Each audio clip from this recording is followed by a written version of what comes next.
Champagny est connue pour sa maison de la négritude. Elle est d'ailleurs la première commune de France à avoir demandé textuellement l'abolition de l'esclavage. Dans l'église, une peinture a fait même prendre conscience aux habitants que l'esclavage était une aberration. Pourquoi? Rencontre avec Élodie Lambert, une spécialiste de la question.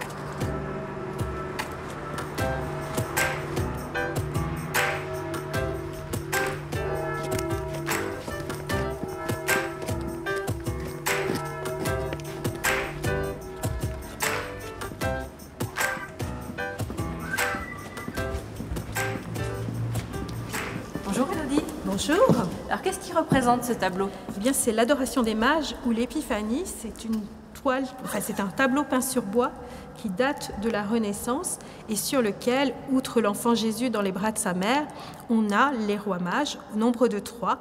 Oui. Et en particulier, le roi mage Balthazar, seul homme à la peau noire connu des habitants de Champagny au XVIIIe siècle. Alors pourquoi ce tableau il a un intérêt particulier ici?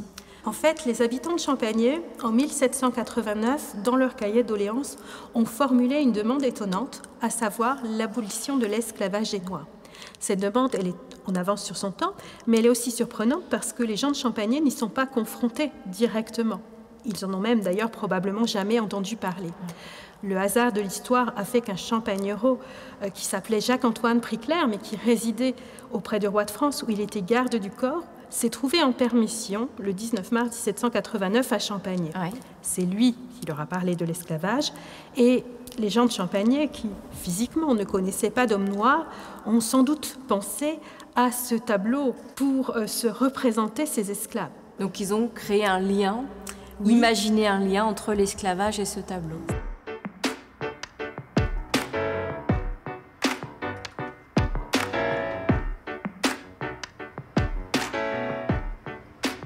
L'esclavage a été particulièrement marqué en Haïti et c'est justement là-bas qu'un ancien militaire, aujourd'hui habitant de Champagny, a trouvé l'inspiration pour écrire ce livre.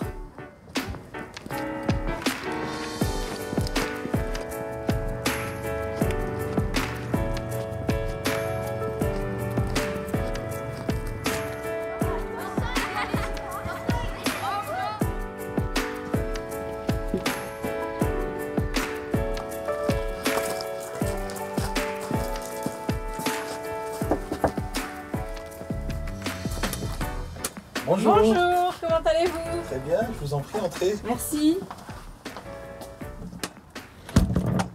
De quoi parle ce livre, Le gardien du présent? Le gardien du présent, c'est un livre qui parle de... C'est un parcours initiatique. C'est un livre qui va vous faire vivre de formidables aventures. Donc il va vous faire voyager dans pas mal de pays, en Orient, en Occident, mais surtout il va vous faire voyager dans le temps. Et un petit peu dans le futur, mais beaucoup dans le temps, dans le passé en fait. Dans le passé, vous allez vous retrouver à des époques, par exemple à la Genèse, vous allez vous retrouver avec le royaume de Salomon, le royaume du roi David de l'époque. Vous allez vous retrouver à l'époque de Jésus, à l'époque du prophète de l'islam. Donc sous 3 formes religieuses différentes? Exactement. Ce livre parle de... En fait, le but principal de ce livre, de par justement son parcours initiatique, c'est de rallier les 3 religions monothéistes, les 3 grandes religions monothéistes, donc le judaïsme, le christianisme et l'islam. Vous dites, je tiens à remercier Haïti, un pays qui m'a donné toute l'inspiration dont j'avais besoin pour écrire ce livre. C'est vrai, c'est un livre que vous l'avez écrit à Haïti? Oui, à Port-au-Prince. Je suis resté là-bas 1 année pour des raisons professionnelles. Et je ne sais pas comment vous l'expliquer, c'est magique. C'est un pays, pour moi, c'est un pays magique, Haïti. Donc c'est là-bas que l'inspiration m'est venue. Malgré ce qu'on pense de ce pays, pour moi c'est un pays où les gens ont un très très grand cœur. J'ai énormément d'affection et d'admiration pour les Haïtiens en général. Donc j'ai écrit ce livre grâce à ce pays, oui, grâce à eux, grâce à la magie qui se déverse dans ce pays. Il y a énormément de magie dans ce pays. Donc j'ai été guidé, on va dire spirituellement, durant des nuits et des nuits. Donc il va y avoir un tome 2, mais quand, je ne peux pas vous dire. Et vous allez l'écrire où, ce tome 2? Forcément à Haïti, je ne pourrais pas l'écrire ailleurs, c'est impossible. Donc vous allez partir à Haïti pour écrire le tome 2? Forcément, je serai obligé de retourner là-bas pour l'écrire, oui. Ce rendez-vous chez vous est à présent terminé. J'espère qu'il vous a donné l'envie de venir visiter Champagné. Quant à moi, je vous dis à bientôt pour un nouveau numéro.